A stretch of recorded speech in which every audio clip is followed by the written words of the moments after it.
Tanggal berapa tadi sekarang? 4. 4 apa? Ya, Al-Muharram. Sudah berapa tahun kita hidup sampai tanggal 4 Al-Muharram ini? Baik, ada yang 20, 30, 40, 60, 70 tahun. Pertanyaan besarnya, apakah semua waktu yang telah kita lalui semuanya bernilai di hadapan Allah? Yuk, riset membuktikan, walaupun ini masih simpel dan perlu diverifikasi, tapi umumnya para ilmuwan sepakat, rata-rata setengah usia manusia itu digunakan untuk tidur. Rata-rata. Yuk kita ambil standar saja, diakumulasikan jamaah rata-rata 40 tahun. Ya, jadi memberikan yang di bawah termotivasi, yang di atas 40 tidak terlalu pesimis. 40 tahun. Bagi 2, berarti setengahnya dipakai tidur, 20 tahun. Ini umumnya ya, tidur. Tidur siang, tidur sore, ketiduran plus tidur malam. Berarti aktivitas produktifnya berapa? Selebihnya 20 tahun. Ini yang dipakai beraktivitas. Baik, ini amalnya. Kira-kira dari 20 tahun ini yang jadi amal soleh berapa tahun? Kan ada soleh, ada salah kan? Rumusnya kan begitu. Orang menatap itu kalau bukan soleh, salah kan? Yang sudah menikah menatap istri sendiri, soleh. Istri orang, salah. Keluar dari masjid, pakai sendal sendiri, soleh. Pakai sendal orang, salah. Nah, dari ujung kepala sampai ujung kaki, kira-kira berapa solehnya? Ya nggak usah terlalu pesimis lah, setengahnya lah ya. 10, kan? 10 tahun. Alhamdulillah. Nah, potensi amal soleh yang dilakukan misalnya 10 tahun. Saya mau tanya, dari 10 tahun ini yang ikhlas berapa tahun? Alhamdulillah, kan? Setengahnya. 5 tahun ikhlas. Ikhlas, Masya Allah. Dosanya berapa tahun? Kan di hadis Muslim begitu, akan menutup kan? Ya'ti yaumal qiyamati bi salatin wa siyamin wa zakatin, tapi sayang ada yang wayati qad syatama hadza wa qadhafa hadza wa daraba hadza wa safaka dama hadza tu'khadhu hadza min hasanati wa hadza min hasanati. Paham? Tidak. Ada orang sholat, ada orang puasa, ada orang zakat, tapi kadang ada yang tak mampu menahan lisannya. Dia sholat tapi masih mencela orang. Dia puasa bikin hoax. Dia juga berzakat tapi juga suka berselisih. Ada orang pulang ngaji sudah berdebat berselisih.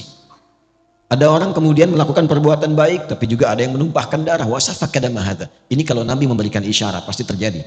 Puncaknya itu kata Nabi, puncaknya bahkan ada yang menumpahkan darah tapi tega menyebutkan kata-kata kemuliaan di situ dengan menyebut kalimat Allah. Allahu Akbar, tembakin. Allahu Akbar, bom. Itu hati-hati. Mesti hati-hati. Dan kalau ada doktrin demikian cepat tinggalkan. Karena itu yang dari awal diwaspadai oleh Rasulullah SAW. Hati-hati. Saya pernah sampaikan di berbagai kesempatan tempat. Dan kita bermohon pada Allah supaya tidak terulang lagi kapanpun. Ya. Itu dulu waktu ada bom di Jalan Tamrin itu meledak. Duar, gitu. Itu saya sedang di Lampung. Tiba-tiba jamaah bertanya, Ustaz, apakah bom di Jalan Tamrin termasuk jihad fisabilillah? Saya bilang, Mas, maaf ya. Sependek pengetahuan saya. Jihad fisabilillah itu jihad di jalan Allah, bukan di jalan Tamrin.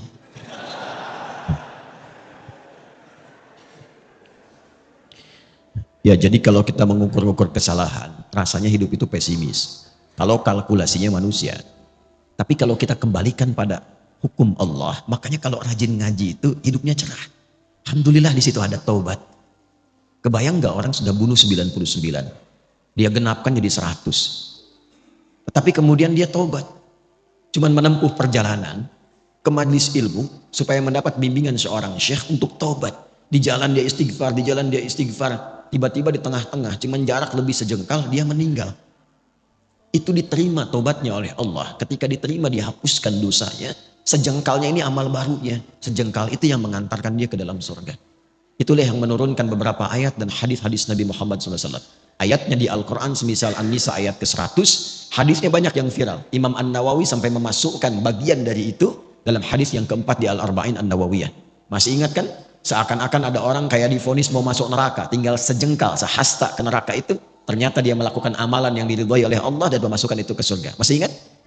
Itu kalau punya visi hidup. Kalau nggak punya, terancam juga. Maka kembalikanlah ke Al-Quran.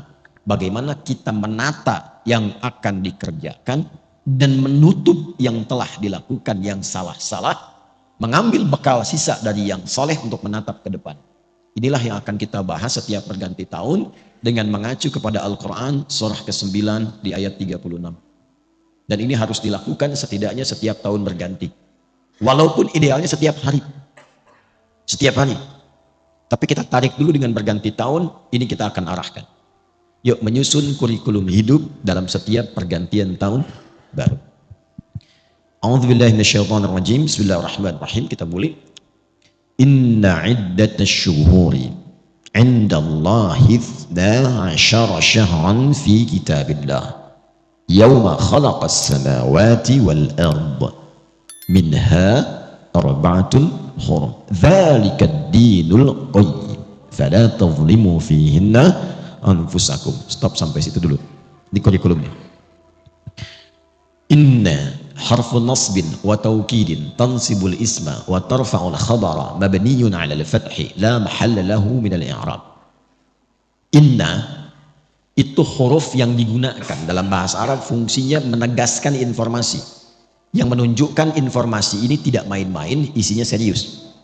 Jadi kalau ditemukan inna mengawali ayat Al-Quran, maka cara memahaminya, informasi yang akan Allah sampaikan begitu penting dan serius. Sampai kemudian nasbin, ini ngajinya agak dalam ya. Kalau ngaji biasa itu hanya menunjukkan setelah inna itu nasab. Tapi kalau kita agak dalam ngajinya, nasab itu asalnya menancapkan sesuatu dengan kuat agar tidak goyah. Nasaba rajulu asahu fil ard. Seorang lelaki menancapkan tongkat dengan kuat, saking kuatnya nggak goyah. Jadi kalau ada kalimat informasi dalam Quran, ayat dibuka dengan inna, serius itu tancapkan informasinya dalam jiwa, jangan goyah. Pegang. Sampai Anda mau bersin, tidak bersin, tetap pegang. Jangan ragu. Yang bersin jawab. Nanti beliau jawab lagi, ya.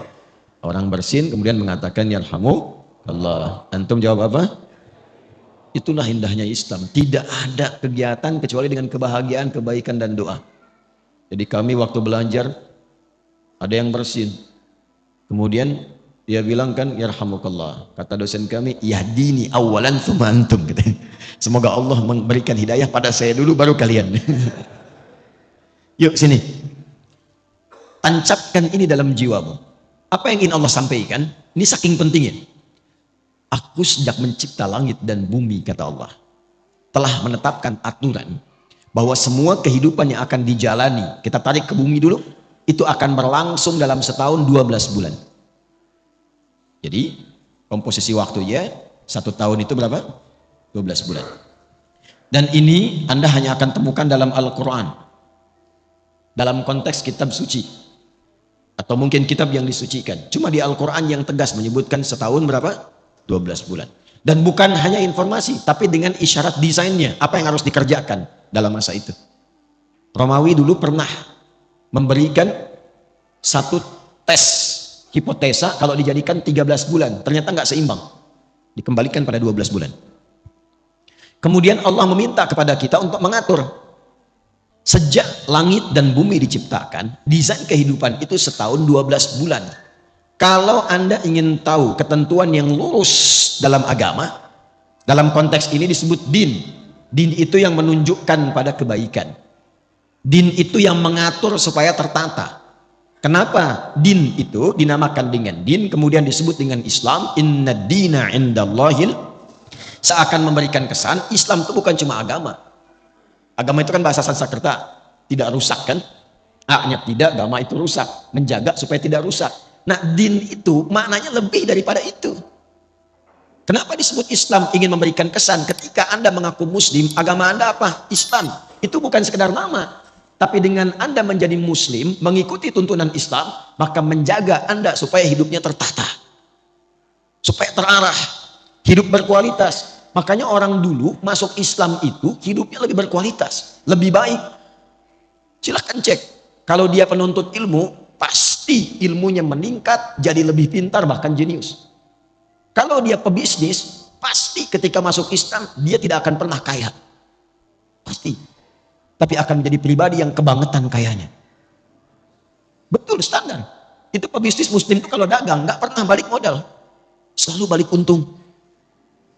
Betul. Kenal Abdurrahman bin Auf?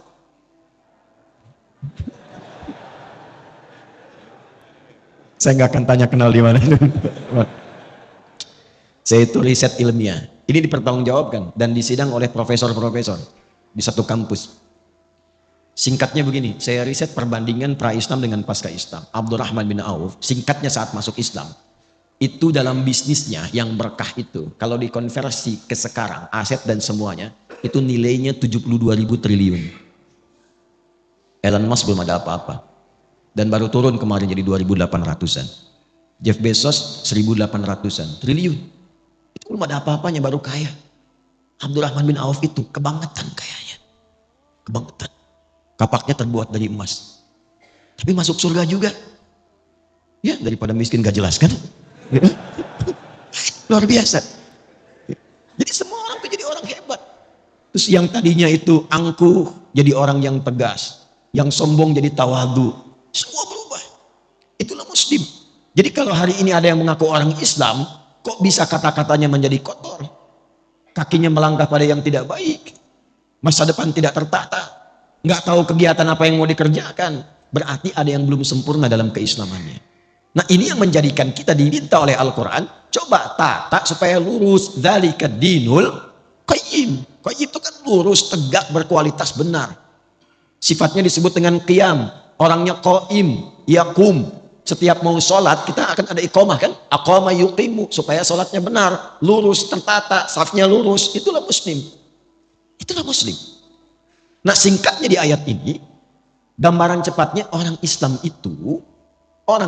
itu mesti punya planning, konsep kegiatan yang jelas. Dalam mengatur waktunya, setidaknya dia punya program dalam setahun itu 12 bulan apa yang mau dikerjakan. Nanti akan ditarik ke harian. Makanya nanti akan dibagi ke dalam konsepsi waktu sholat. Itu setiap harinya. Tapi targetnya tahunan. Tahunan. Jadi Anda ini dalam setahun punya rencana apa? Kalau mau ditarik ke dunia dulu misalnya, ya coba. Dalam konteks Anda nih yang belajar mahasiswa. Dalam setahun ini apa yang mau dicapai? Kenapa yang dipilih kampusnya itu? Mau jadi apa ke depannya? Petakan, turunkan. Dibagi ke dalam 3 bagian minimal. Makanya minha arbaatun hurum. 12 dibagi 4. Berapa? 3. Jatuhnya per trimester. 3 bulan, 3 bulan, 3 bulan. Bagi 4 bagian. Dievaluasi. Sudah tercapai belum? Tercapai belum? Apa yang harus dilengkapi? Apa yang harus dikurangkan? Target IPK berapa? Diturunkan. Bisnis demikian. Dalam setahun evaluasinya bagaimana? Itu standarnya. Itu paling rendah, paling standar. Nah semakin tinggi lagi imannya, maka dia melampaui batas-batas dunia. Itu targetnya langsung akhirat. Targetnya langsung apa? Akhirat. Di cara menyusunnya begini, mohon izin saya tidak bermaksud mengajari, hanya menuangkan apa yang Al-Quran berikan petunjuk kepada kita. Jadi kalau seorang muslim itu semakin tinggi imannya, semakin kuat imannya, semakin banyak amal solehnya, itu orientasi hidupnya, dia memasang target akhirat dulu, baru tarik ke dunianya. Itu ada di Quran surah 59 ayat 18. Ya ayyuhalladzina amanu taqullaha wal tanzur nafsum ma qaddamat lighad. Ghad di situ akhirat. Ghad di situ maksudnya akhirat. Ya, saya terangkan dengan ilmu nahwu dulu supaya cepat ya. Ya itu huruf panggilan disebutkan setidaknya 361 kali dalam Al-Quran. Itu memanggil yang mendekat, yang menengah dan jauh. Semua jarak, semua aspek. Jadi kalau Anda pergi ke Mekah, umrah atau haji, yang belum mudah-mudahan disegerakan, ya, insyaallah. Dan tidak cukup dengan amin, nabung. Ya. Anda ada kesulitan, pengen dimintai bantuan, bilang aja, ya, nengok semua tuh. Yang dekat, yang menengah, yang jauh. Ayyuha disebutkan 150 kali dalam Al-Quran. Ayyunya munada untuk menguatkan informasi, haknya mengingatkan tanbih. Kemudian alladzina disebutkan 1080 kali dalam Al-Quran, itu untuk memanggil semua tanpa kecuali, tanpa sekat. Mau laki-laki, perempuan, tua, muda, besar, kecil, melintasi status. Jadi Allah menginginkan semua hambanya tanpa kecuali. Yang punya jabatan, yang belum punya jabatan. Yang disebut kaya, yang disebut cukup. Yang disebut ustadz atau jamaah. Allah nggak bedakan. Sepanjang engkau beriman, kata Allah, mesti punya visi hidup. Dan sepanjang engkau beriman, mesti ingat akhirat tempat pulang. Karena setiap kita pasti akan pulang. Setiap kita pulang. Gak ada yang gak pulang. Karena hidup kita itu bukan di sini itu tugas. Pulangnya ke sini. Walal akhiratu khairul laka minal ula. Nanti ke sini. Ini bukan tempat kita di sini. Sadari itu, kita terus sedang bertugas. Fil ardi itu membawa misi, pulangnya akhir. Makanya disebut di Quran dengan mayyit. Quran surah 39 ayat 30, innaka mayyitun. Mayyit itu kalau pakai tasydid itu yang akan meninggal. Ya, yang akan wafat. Wafat itu gerbangnya. Artinya menjalani masuk gerbang itu untuk masuk ke tempat yang baru, itu yang abadi. Sedikit-sedikit tempatnya. Ini ada mayyit begini. Ada mayyit, itu beda. Kalau mayyit pakai tasydid itu masih hidup, tapi akan meninggal. Jelas? Yang akan meninggal. Apa yang menyebabkan dia kemudian meninggal? Ajal tiba. Quran surah 7 ayat 34. Walikulli ummatin ajal. Ketika ajal tiba, apa yang menjadikan kemudian dia wafat? Maut yang datang. Ini semuanya terkorelasi. Ketika datang maut, dia mengambil tasdidnya nih. Ini bukan ilmu takatik ya. Ini seakan ini rohnya ini diambil, maut. Siapa yang ditugaskan? Malakul maut. Quran surah 32 ayat 11. Qul yatawaffakum malakul mautil ladzi wukila bikum. Maut. Ketika ini diambil jadi sukun. Nah, kalau sudah mayitun, meninggal. Kenapa pakai sukun? Sukun itu dari kata sakinah. Sakinah itu tenang. Usahakan kalau meninggal itu usahakan yang tenang, yang nyaman, yang husnul khatimah. Ya ayyatuhan nafsul mutmainnah. Hei jiwa-jiwa yang tenang. Ya, makanya dulu orang Jepang saja waktu bikin film kartun itu dan ditulis dalam tadinya komik ya, Susuke Watanabe itu 96 pernah membuat komik namanya Dragon Ball itu, yang kemudian difilmkan. Itu kalau Piccolo di Kamehameha sama Son Goku kemudian mati, di atasnya ada bulatan kan? Pernah inget gak? Saya nggak suka film, nggak suka nonton, cuman saya suka riset kenapa begini, kenapa begitu. Bayangkan orang belum beriman saja sudah sadar kalau mati itu ada bulatan di atasnya tuh, sukun.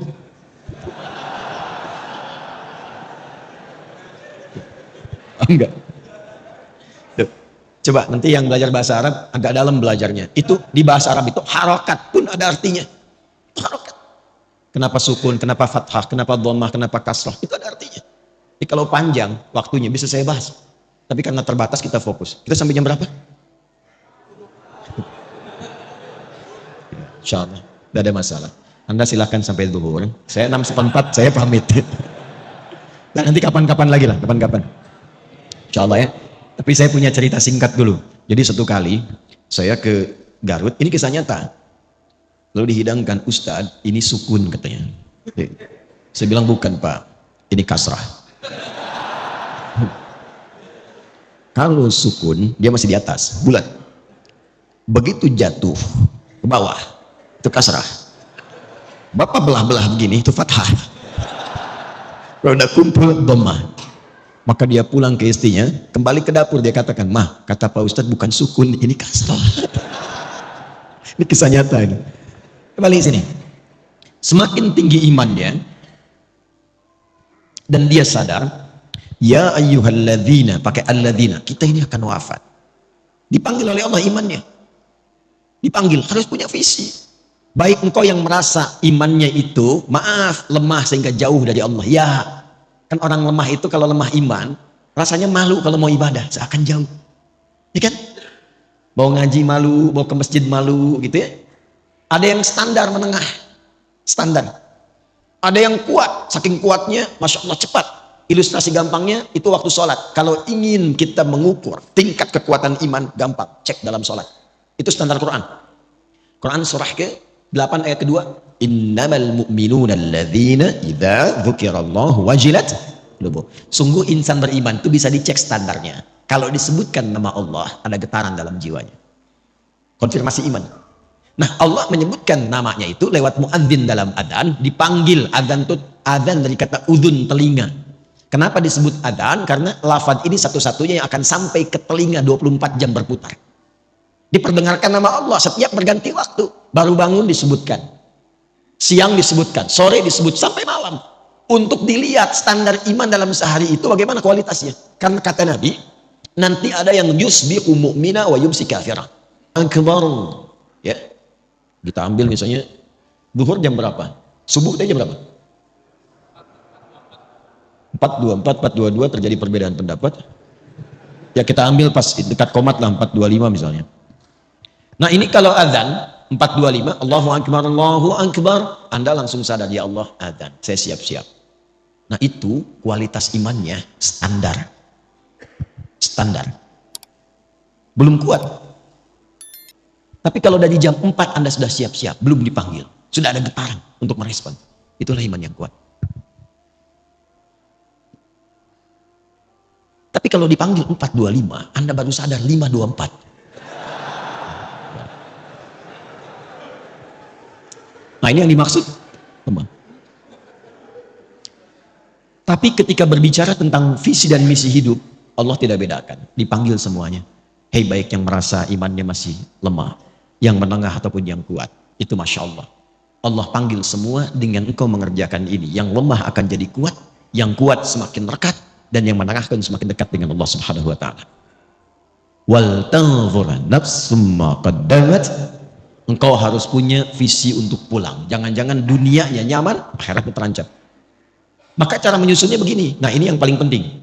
Kalau kita ingin menjalani aktivitas dunia supaya nyaman, jadi apapun silakan. Ini tidak merubah status Anda. Yang wali kota tetap wali kota, yang camat tetap camat, yang dosen tetap dosen, nggak berubah. Tinggal Anda ingin upgrade atau tidak. Saking pentingnya bunyi itu ya, mengingatkan. Ya suruh nanti saya terangkan. Tarik ini sampai ke masa kita sekarang. Dari sini dulu, dari akhirat. Ini kan tempat pulang terakhir kan. Logika sederhananya begini. Kalau kita ingin menempati tempat untuk pulang yang terbaik, sekarang sedang kita beraktivitas, berarti kita siapkan kan tempat yang bagus, kalau pulang nyaman, tempatnya enak dan sebagainya. Nah Allah sudah menawarkan melalui Rasulullah ada 8 tempat indah saat pulang di akhirat. 8 jenis yang disebut dengan jannah, surga. Jadi surga itu ada 8 jenisnya. Dari mulai yang biasa, tapi maaf, sebiasa-biasanya pun surga. Ya, mala ainan ra'at wala udhunun sami'at wala khatara ala qalbi bashar. Itu indah, ingin apapun celing langsung ada. Itu ada di Al-Baqarah ayat 25. Wa utubihi mutasyabiha. Antum sekarang, waduh lapar nih, dan nunggu dari tadi, kan? Pengen makan, pengen sarapan, pengen macam-macam. Di surga beda. Begitu antum ingat nasi uduk, celing ada. Apa aja? Itu yang surga biasa. Apalagi yang indah seperti Firdaus, surga Aden, Darussalam, Jannatun Na'im. Pertanyaannya, saya cuma tanya 2 hal. Satu, siapa yang ingin masuk surga? Alhamdulillah. Tapi tidak semua yang ingin ke surga itu yang tahu dan jelas punya gambaran surga mana yang mau dimasuki. Ini antum nih yang kuliah, kalau nggak tahu apa yang mau dicapai, kampus mana yang mau dipilih? Mau jadi apa? Anda kalau nggak punya visi, untuk apa Anda bekerja beraktivitas, akan bingung apa yang mau dikerjakan, hasilnya apa yang mau diraih. Nah kita tarik dari atas, di surganya mau yang mana? Supaya jelas, nanti dari situ muncul kurikulum, itulah yang dikerjakan selama hidup, itu aja terus, sampai wafat. Hidup itu kan gampang, cuma tinggal menunggu wafat saja. Setelah itu selesai, kita mendapatkan apa yang disiapkan. Nah saya ingin cepat karena waktunya tinggal 15 menit lagi. Setelah itu kalau ada waktu kita diskusi supaya memberikan kesempatan Syuruk dan yang lainnya, fokus baik-baik. Saya akan cepat. Dari 8 jenis surga ini kita sepakati dulu jamaah. Mau surga yang mana? Ya, apa-apa. Saya paham ya. Kan selalu terjadi begitu, nggak ada masalah ya. Nggak ada masalah. Memang rumusnya begitu. Kalau kita mau pilih sesuatu, pilih yang tinggi. Sehingga nanti effortnya dari dalam diri kita itu semakin kuat ingin mencapai. Jadi kalau nggak nyampe, nyangkutnya masih deket-deket. IPK 4, target belajarnya itu kuat. Kalau nggak nyampe, nyangkutnya ya 3,9, 3,8. Jadi kalau mau target surga, targetkan yang tinggi. Sebab kalau yang biasa-biasa, yang penting ke surga ya nggak apa-apa. Kalau nggak nyampe, nyangkutnya di mana? Ini Firdaus. Sudah? Oke, tarik ke sini. Tinggal keluarkan di Al-Quran kurikulum surga Firdaus. Tunggangi aktivitasnya di bumi. Dan alhamdulillahnya nggak pernah disebutkan dalam Quran hanya kiai, hanya ustadz, hanya habib, hanya tokoh, hanya ulama masuk surga ini. Tidak. Allah turunkan dalam bentuk sifat dan kegiatan kurikulum. Quran surah ke-23 ayat 1 sampai 9.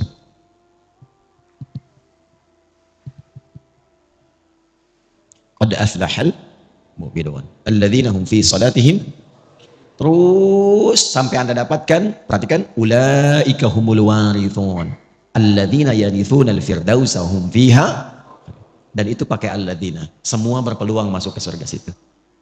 Bahasa bebasnya begini, ada calon penghuni surga Firdaus yang sedang beraktivitas dan berpetualang di bumi. Siapa mereka itu? Diturunkan sifat kurikulumnya. Satu, yang sholatnya khusyuk. Sholat khusyuk. Jadi bukan sekedar sholat. Surga biasa, yang penting sholat. Yang penting sholat. Surga Firdaus, sholatnya dinaikkan kualitasnya khusyuk. Anda bisa menjadi pejabat, silahkan. Presiden, gubernur, bupati, wali kota, camat, lurah, RW, RT, dan sebagainya, silahkan. Tapi kalau pengen ke Firdaus, Anda mesti sholat. Ke surga Firdaus itu ditentukan bukan dengan jabatan dunia, tapi dengan kualifikasi ini. Dan sholatnya mesti khusyuk. Jelas di sini? Kemudian walladzina hum 'anil lagwi mu'ridun, menata diri supaya bermanfaat. Yang tidak penting tidak dilakukan. Bicara yang penting, yang nggak penting diam. Lihat yang penting-penting, yang nggak penting nggak harus dilihat. Dengar yang penting-penting, yang tidak penting tidak harus didengar. Sampai ke ujung kaki. Nah, kalau sudah paham ini, tunggangi menjadi sifat kegiatan. Kalau sudah kita tunggangi sampai wafat, sabar sampai meninggal, insya Allah ini siap. Walladzina hum lizzakati fa'ilun. Dia pun bekerja itu untuk mewujudkan targetnya ini ke Firdaus. Jadi dia berusaha itu untuk mendapatkan harta, capaiannya bukan kaya. Makanya komen Nabi, dan ingat ya, kalau Nabi sudah komen itu, kita umatnya langsung like, share, and subscribe. Gak usah ditawar. Komen Nabi sederhana. Kata Nabi itu gini, au kama qala, kaya itu biasa bagi umatku. Jadi Nabi memandangnya biasa. Karena sifat dunia itu ya kecil sekali gitu. Biasa. Yang Nabi khawatirkan itu adalah umat yang tak mampu memanage kekayaannya. Nah, calon penghuni surga Firdaus ini, dia pun kalau berbisnis, berdagang, berusaha untuk kaya, bukan sekedar kaya, kayanya itu untuk beramal, lizakat, minimal untuk zakat. Ini. Jadi bukan untuk memenuhi dunianya. Dan ketika Anda mengejar akhirat, dunia pasti ikut. Demi Allah saya katakan, Anda kejar akhirat, dunia pasti ikut. Nggak ada ceritanya orang mengejar akhirat kehilangan dunia, itu nggak ada. Dan itu akan sesuai porsinya dengan kebutuhannya. Saya tanya Anda, zakat itu berapa persen? 2,5%. Itu yang standar ya, standar pokok 2,5%. Ya Allah, hamba sudah berusaha sholat semaksimal sampai hidup saat ini. Hamba ingin menaati-Mu ya Allah, berikan kesempatan untuk bisa berzakat selama hidup. Hamba tidak minta banyak ya Allah, hamba ingin surga Firdaus, setidaknya berikan kesempatan 25 juta aja bisa zakat. 25 juta aja bisa zakat. Zakat 25 juta. Tapi kan Allah kasihnya 1 miliar. 2,5% dari 1 miliar berapa? 25 juta kan? Jadi ketika Anda minta 25 juta untuk zakat, Allah kasih 975 juta lebihnya. Itu konsep dasarnya. Jadi kalau Anda niatkan yang bisnis, yang kerja untuk menaati Allah, untuk ibadah, mengikuti pedoman Rasulullah, dunia ikut. Nanti lebihnya tinggal dibagi untuk keluarga yang dekat, keluarga menengah, keluarga jauh. Disinilah muncul skema infak namanya. Diatur kebutuhan Anda berapa, lebihnya itu untuk beramal. Makanya kita pandai-pandai melihat Allah titipkan apa kepada kita. Cuma 4 pilihannya. 1 ilmu, 2 harta, 3 kedudukan, 4 tenaga. Dan keempat-empat ini contohnya sudah ada pada kepribadian para sahabat ketika belajar dengan Nabi. Dan Nabi mengakumulasi semuanya. Jadi ketika Anda dititipkan pengetahuan, ilmu, mau jadi apapun. Maaf, ustadz, dosen, macam-macam. Nah, pertanggungjawaban pertamanya itu pertanyaannya, bukan seberapa besar gelar Anda. Berapa banyak ilmu itu yang telah mengenalkan Anda dengan Allah. Kan jelas, itu setiap bangun loh standar. Jadi kalau kita bangun tidur, itu langsung ditanya ya pada diri kita melalui hadis Nabi. Sampai bangun itu sudah seberapa dekat dengan Allah? Ingat Allah enggak? Itu ada di Abu Daud nomor hadis 1367. Silakan dicek. Dari Ibnu Abbas radhiyallahu taala anhuma. Itu kata beliau kalau Nabi bangun dari tidurnya, kana Nabiyyu sallallahu alaihi wasallam idza staiqadha min naumihi fajalasa. Kalau Nabi bangun dari tidur duduk dulu. Enggak langsung, jangan langsung beraktivitas, duduk supaya tenang. Wa masaha bi yadihi min athari naumih. Kemudian menghilangkan bekas ngantuknya dengan tangan yang bersih ya. Karena nanti ada hadis lain kalau menduga tangannya kotor cuci dulu. Karena engkau tidak tahu kemana tangan itu berkelana saat tidur. Setelah sadar, baru baca. Apa yang dibaca? Sebelum doa itu, ada bacaan dulu. Wa qara'a khawatim surah Ali Imran. Dan membaca 11 ayat terakhir surah Ali Imran. Surah itu kurikulum hidup yang menyadarkan. Jangan sampai bangun dan beraktivitas, Anda tidak kenal Allah. Apapun profesinya. Inna fi khalqis samawati wal ardi wa ikhtilafil laili wan nahari la ayatin li ulil. Siapa ulul albab itu? Alladzina yadhkuruna Allah qiyaman wa qu'udan wa 'ala wa yatafakkaruna fi khalqis samawati wal rabbana ma khalaqta hadza batila subhanaka faqina. Jadi Anda mau tugas jadi udara, darat, lautan, bekerja apapun, kalau Anda mengaku muslim, ingat Allah. Itu poinnya. Yang menjabat silahkan. Bapak di wali kota, ada di RW, di RT, Anda nggak akan ditanya berapa banyak yang telah dikumpulkan dari pangkat dan jabatan. Pertanyaan pertamanya, berapa amanah Allah yang telah engkau berhasil selesaikan? Kenal Allah nggak? Harta juga begitu. Jadi ketika Allah titipkan, menatanya begini, menatanya. Bukan semuanya itu harus dibelanjakan. Nih, yang untuk ibadah akhiratnya. Untuk keluarga berapa? Setelah itu sebagian infak awal, 5 golongan, Al-Baqarah 215. Setelah itu lebihnya baru keluar. Anda dapat sebulan 100 juta, hitung. Setelah keluar zakat, ini yang di rumah berapa kebutuhannya? Misal 30 juta. Lalu dari 5 golongan yang 215, ayat 215 di Al-Baqarah, ada orang tua di situ. Yas'alunaka madza yunfiqun qul ma anfaqtum min khair falil walidain wal aqrabin, kerabat dekat, paman, bibi, ya adik, kakak dan sebagainya, keponakan, wal yatama, anak yatim, wal masakin, orang miskin, wabnis sabil, yang kesulitan di perjalanan. Porsinya berapa? Setelah itu baru keluar yang jauh. Jadi siapkan untuk keluarga, tabungannya bagaimana, selebihnya itu untuk ibadah. Inilah Firdaus. Dan kalau dikumpulkan terus pun tanpa arah itu percuma, karena saat meninggal dibalutnya cuma pakai kain kafan dan silahkan cek, tidak ada kantongnya. Silahkan cek kalau nggak percaya. Jadi polanya seperti ini. Kalau ini sudah paham dan menjaga kehormatan, walladzina hum li furujihim hafidhun. Ini aja sifatnya. Ada 5 sifat, silahkan nanti cek ayatnya. 5 ini turunkan, ikuti selama hidup. Dan jadi apapun. Dan sahabat itu nggak keluar dari yang 4 yang tadi kita pilih. Silahkan. Dari sekarang tetapkan. Mau berjuangnya lewat harta, seperti Abdurrahman bin Auf, Utsman bin Affan, radhiyallahu ta'ala anhuma. Mau dengan ilmu seperti Ali bin Abi Thalib, Abu Hurairah, Salman Al-Farisi, radhiyallahu ta'ala anhum jami'ah. Mau dengan kedudukan seperti Amr bin As, silahkan, radhiyallahu ta'ala anhu. Atau mau dengan tenaga saja seperti Bilal bin Rabah. Kalau sudah paham, hidupnya enak. Bilal itu azan, Allahu Akbar, Allahu Akbar. Nabi komen. Begitu selesai kata Nabi, aku mendengar suara terumpah Bilal itu di surga. Bilal langsung menyimpulkan, azan aja saya udah ke surga. Apain saya capek kayak Utsman gitu. Karena jelas orientasi hidupnya. Sehat juga, makan juga, cukup, dan tidak akan iri dengan ilmunya Ali. Tidak akan iri dengan kayanya Utsman. Dan gak akan flexing. Itu Bilal biasa saja.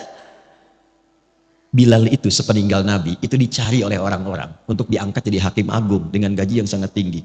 Tapi Bilal menolak untuk mempertahankan kalimat Nabi yang telah beliau pegang gitu. Karena orientasinya jelas. Saya tanya antum ya. Antum pilih mana?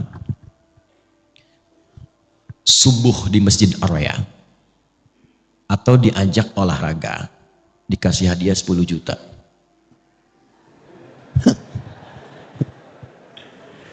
Subuh di Masjid Ar-Raya atau olahraga dikasih hadiah 10 juta? Maaf, pilihan cuma 2, nggak ada yang ketiga. Itu memang nggak mudah. Tapi kalau kita paham orientasi hidup, bukankah 2 rakaat sunnahnya saja sudah lebih daripada dunia dan seisinya? Itu kalau punya orientasi. Kalau nggak jelas, nggak punya pedoman, susah memilihnya. Itu yang menyebabkan ada orang cuma menjadi penjaga toko kok bisa meninggalkan Jumat. Bisa nggak sholat. Apa yang mau dicari? Dan meninggal juga. Itu yang menyebabkan kita mesti jelas orientasi. Nah oleh karena itu, orang Islam itu kalau disebut muslim, dia dari bangun tidur, baru bangun tidur itu, dia sudah punya rencana.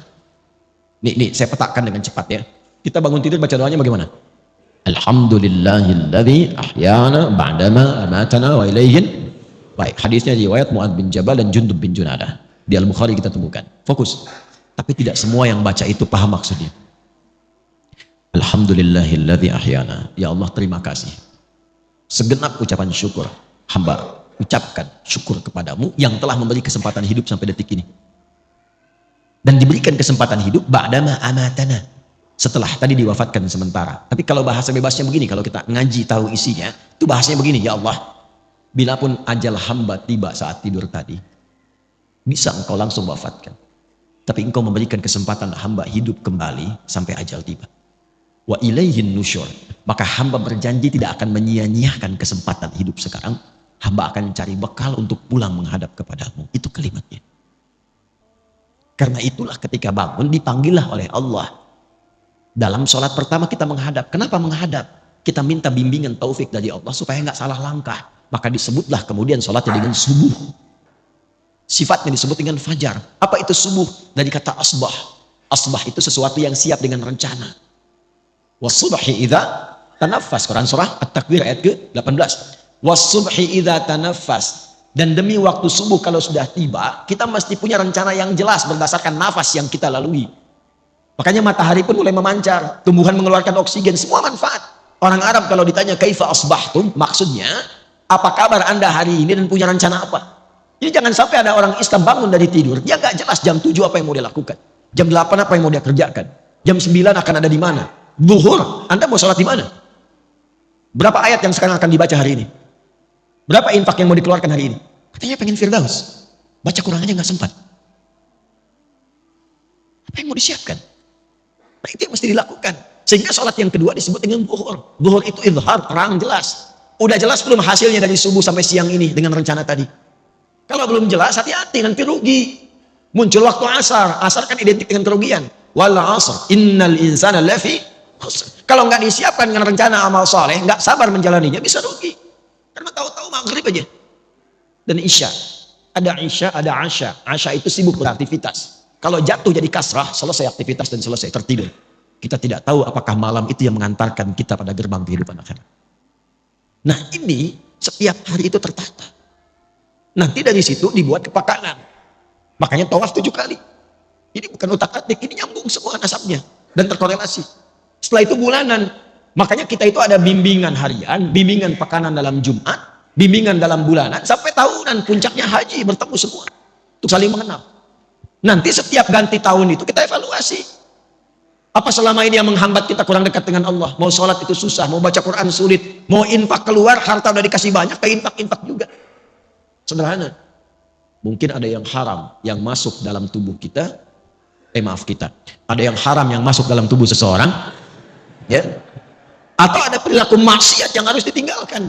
Itulah yang menjadikan seorang muslim mesti meninggalkan itu. Meninggalkan sesuatu yang dilarang kepada yang baik disebut dengan hijrah namanya. Jadi hijrah itu bukan masuk kelompok tertentu, ormas tertentu, keadaan tertentu, bukan. Meninggalkan segala yang dilarang menuju segala yang baik. Kalau anda ingin ikut, tambahkan ya. Mengikuti sifatnya, tambahkan tak. Maka jadilah hijriyah. Hijriyah itu bukan sekedar nama untuk tahun. Bukan. Maksudnya kita diingatkan setiap datang dan mengenal tahun hijriyah. Maksudnya sudahkah kita tinggalkan yang kurang baik menjadi lebih baik? Itu poinnya. Ishma syi'ta fa innaka mayyit. Kalau masih belum paham, itu langsung. Silakan hidup, nikmati, bebas terserah kamu. Tapi ingat, kamu akan wafat. Hari pertama, bulan pertama di kalender Hijriah ini diberi nama apa namanya? Bulan apa? Bukan.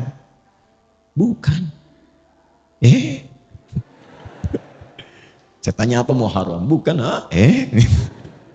bukan Muharram. Yang tepat itu Al-Muharram. Ya, Al-Muharram. Kalau Muharram itu kegiatan yang diharamkan. Mabuk Muharram. Mencuri muharram, berselisih muharram, bertengkar haram, korupsi muharram. Hukumnya disebut haram. Itu hukumnya. Kalau kita ingin jadikan pada komitmen waktu untuk meninggalkan segala yang dilarang. Saya ingin waktu ini, sekarang ini, saya ingin meninggalkan yang haram dalam pandangan. Saya ingin meninggalkan yang haram dalam perkataan. Maka rubah katanya dari muharram menjadi al-muharram. Jelas? Itulah kenapa disebut al-muharram. Ingin memberikan kesan. Kalau ingin berubah menjadi pribadi yang baik, maka yang pertama dilakukan, mulailah dengan meninggalkan segala yang diharamkan oleh Allah dan Rasulnya. Setelah itu bikin resolusi, rencana terbaik untuk setahun ke depan minimal. Makanya nanti di tanggal 10 itu ada puasa untuk mengevaluasi yang setahun berlalu. Bukankah puasa al-muharram itu menggugurkan dosa setahun? Ya kan? Itu mengevaluasi setahun berlalu untuk punya resolusi setahun yang akan datang. Apa yang mau disiapkan ke depan? Nah karena itu, saya akan akhiri, mudah-mudahan pertemuan ini menjadikan kita lebih terarah, ya, lebih baik, dan punya orientasi yang jelas. Saya akan tutup dengan kisah seorang suku Badui yang datang kepada Nabi SAW. Terdapat dalam hadis riwayat Muslim. Datanglah seorang dari suku Badui, itu padang pasir, pedalaman di Arab, kepada Nabi SAW. Saya bacakan hadisnya. Kama qala jaa a'rabiyyun ila Nabi sallallahu alaihi wasallam faqala, maka dia berkata, ya Rasulullah, dullani ala amalin basitin yudkhilunil jannata. Ingat, ini bukan kampung lagi, yang paling kampung di Arab. Dia datang kepada Nabi, dia mengatakan, ya Rasulullah, tolong tunjukkan padaku satu amalan yang ringan aja, nggak usah berat-berat, yang penting hamba bisa ke surga. Pinter ya, pinter, secara ekonomi benar, modal sedikit keuntungan banyak kan. Kata Nabi, singkat, cukupkan yang fardu saja. Kalau engkau ingin sholat, cukup fardu, kecuali engkau ingin tambah dengan sunnah. Puasa yang fardu saja, Ramadan. Kalau engkau ingin tambah, sunnah. Harta kalau ada, yang fardu saja, zakat. Kalau mau pengen tambah, illa anta tawwa, sunnah. Yang mengagetkan begini, kata orang ini, ya Rasulullah, saya akan konsisten dengan yang fardu aja. Jadi selama hidup, dia sholat fardu aja, gak pernah sholat sunnah. Puasanya Ramadan saja, nggak ngerjakan puasa sunnah. Tapi juga saya akan konsisten meninggalkan maksiat, jaga diri. Lalu tiba-tiba dia pergi, thumman talaqa. Perhatikan komen Nabi di sini. Qad aflaha in sadaqa au dakhala al-jannata in sadaqa. Kalau dia komit, konsisten dengan apa yang dia katakan tadi, dia akan masuk surga. Tapi kalimatnya jannah. Ya, jannah tidak menyebutkan firdaus, bukan aden. Karena memang Nabi membalas keinginannya, yang penting ke surga. Jadi sebetulnya simpel.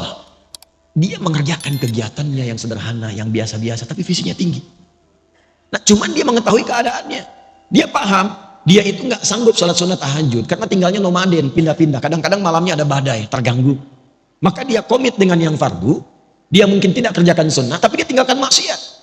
Tapi antum tidak harus pilih seperti dia. Kenapa? Karena tantangan mereka dengan kita beda. Di padang pasir, maksiat apa yang mau dilakukan? Lihat onta nggak pakai baju, emang begitu. Pemandangannya ya gersang saja. Jadi potensi maksiatnya kecil, tinggal nata diri saja. Sekarang antum buka HP sudah maksiat. Oke? Jalan baliho, aurat terbuka, lihat. Nggak sengaja, tapi gini lagi. Benar nggak ya? Salah. Maka kita harus punya visi yang lebih besar lagi. Ya, maka saya bandingkan sebelum saya akhiri. Ini saya selalu sampaikan yang nyata-nyata. Kalau bukan Quran hadis, yang ini kisah yang saya alami sendiri. Antum ini datang, Masya Allah, masjid bagus. Semoga Allah berkahi semua. Fasilitas enak, komplek baik. Ini saya mau tutup ya, cuma untuk menggugah kita semua saja. Saya ingin ajarkan pada anak saya dulu, bagaimana sirah Nabi. Dari mulai dasar saat menggembala kambing. Maka saya ajak anak saya itu ke satu puncak bukit.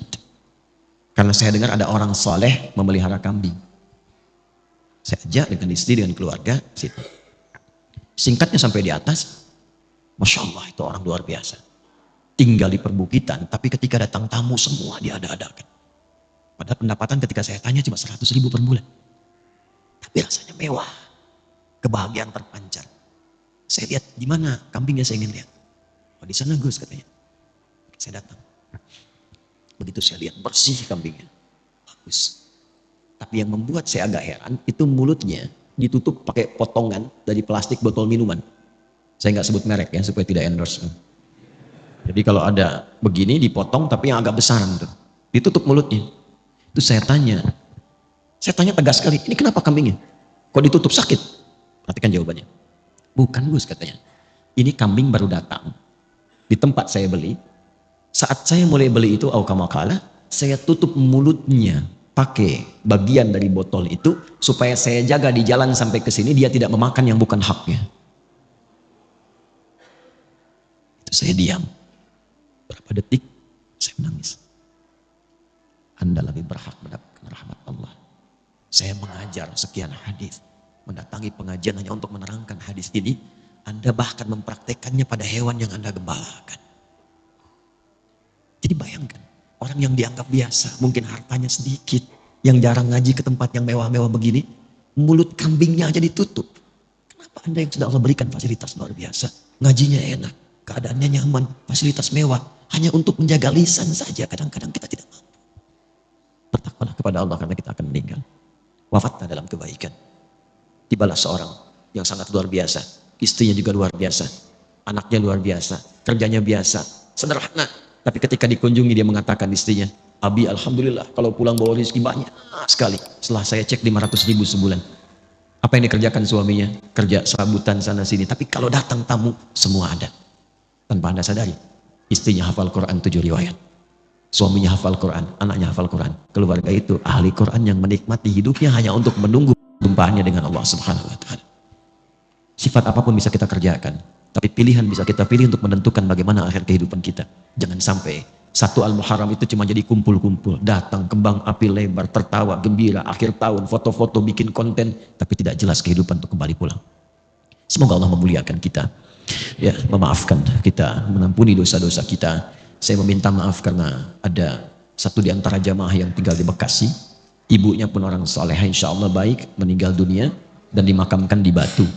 Saya sudah berjanji dari sini saya akan ke Batu untuk menziarahi dan mendoakan dan langsung ke bandara. Jadi kita akhiri dengan bermohon berdoa pada Allah Subhanahu wa taala. Mudah-mudahan doa kita dikabulkan dalam kebaikan. Allahumma taqabbal minna innaka antas sami'ul alim wa tub 'alaina innaka antat tawwabur rahim. Salli wa sallim ala habibikal karim rasulikal mustafa al-amin nabiyina Muhammadin wa ala alihi wa sahbihi ajma'in. Rabbana la tada' lana fi maqamina hadha wa fi kulli maqamin dhanban illa ghafartah. Ya Allah, jika ada pendosa hadir dalam majlis ini, jangan biarkan dia pulang kecuali Engkau ampuni seluruh dosa-dosanya. Wala hamman illa farajtah, jika ada yang sedang merasakan kegelisahan dalam hatinya, jangan biarkan dia pulang kecuali Engkau tenangkan keadaan jiwanya. Allahumma wala dainan illa qadaitah, jika ada di antara kami yang diuji dengan utang piutang, limpahkan rizki kepadanya untuk melunasi utang-utangnya.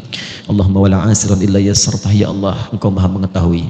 Boleh jadi di antara hamba-Mu ada yang datang membawa kesulitan di rumah tangganya, di pekerjaannya, kehidupan sosialnya. Dengan keikhlasan amalannya di hari ini, hilangkan dan angkat seluruh kesulitan-kesulitannya. Allahumma hafadh ya Allah biladana Indonesia waj'alna baldatan thayyibatan tardaha. Ya Allah, mohon jaga negeri kami Indonesia, anugerahkan kemakmuran, kesejahteraan yang Engkau ridai dan jauhkan dari keburukan yang tidak Engkau ridai. Allahumma hafadh hadhil baldah ya Allah, Malang ya arhamar rahimin, hifdzan mubarakah. Ya Allah, mohon jaga kota ini, kota Malang, dengan keberkahan, dengan kebaikan. Barik ya Allah subhanahu. Ya Allah, berkahi penduduknya, satukan mereka dalam kebaikan, jauhkan dari perpecahan. Allahumma hdi ya Allah zumana'ana aqriba'ana jiwarana ya Allah ghairul muslimin yahtadu ilal Islam. Ya Allah, kami menyayangi tetangga kami, kerabat kami, teman kami. Jika di antara mereka ada yang belum mendapatkan hidayah, tanamkan hidayah kepada mereka untuk berislam. Ya Allah, Allahumma altaf ya Allah qulubal 'asri yatubu ilaika taubatan nasuha. Ya Allah, berikan hidayah, lembutkan hati orang para pelaku maksiat untuk bertobat sebelum mereka wafat kembali kepadamu. Allahumma ihfadz ulama'ana waj'alhum mukhlashina lakad-din. Ya Allah, mohon jaga para ulama kami, ikhlaskan dakwah mereka, satukan hati mereka, jauhkan mereka dari perpecahan. Ya Allah, berikan kemampuan untuk mengajar dengan baik, mengacu pada Al-Quran dan Sunnah Rasulullah sallallahu alaihi wasallam. Allahumma rabbana atina fid dunya hasanah wa fil akhirati hasanah wa qina adzabannar.